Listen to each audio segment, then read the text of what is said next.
Okay, Mr. Cooper's class, 7th grade Highlands, middle school. We're studying the water cycle, and I've set up this morning. I've done 3 different setups trying to experiment with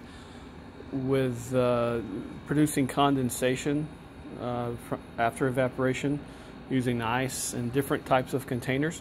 We have limitations that we have like 40-50 minutes of class time, so playing around with different models and setups, trying to see how quickly we can get results so kids can actually see the water cycle in action in real time. So here, this setup here, we have just a glass beaker with, I started with a little warm water just to kick it off a little bit, but this took just a glass beaker with a plastic wrap on top with water inside, and I think I have a water catcher in the middle to catch the precipitation. This took probably 30 minutes to start seeing significant results of condensation inside the plastic wrap. So it works okay. Note the ice does not go through when it melts. The water doesn't go through the plastic wrap. So the water you're seeing inside is condensation from the plastic wrap being cold. So the evaporation comes up, touches the plastic wrap, and condensates on the plastic wrap. So this model is okay model. I mean, it's all right. Over here, I played around with a heat lamp. I had the heat lamp to the side of the beaker. I have the heat lamp attached to the ring stand. So I had it at the side, and heating up the whole beaker all at one time, it really keeps the top part of the model from getting colder. Like in the atmosphere, as the air rises, it is very cold in the higher atmosphere. That's why you get condensation. That's why condensation happens in the first place. So having the heat lamp at the side of the beaker really didn't facilitate a good working model. But after changing the orientation to underneath, you get some condensation.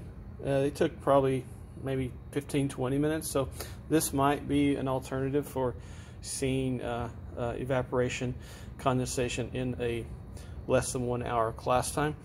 Note what I'm using inside is sand and water in this model, and in the previous model here I think I only had water. So playing around with different things to see how they work, and you can see that the water is the water vapor is condensating on the inside.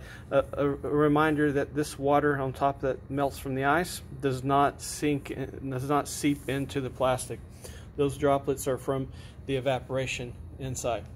Now, after looking at this model, I realized that, well, geez, this is really no different than using a hot plate or some kind of heat source underneath, so why waste time showing this? I really try not to use a heat source because boiling is not as cool as natural evaporation, but we again have time limitations. So what I settled on, I think, is the one I like the best. Is we have these little water heaters. What do you call these? Hot pots, maybe? Hot pots.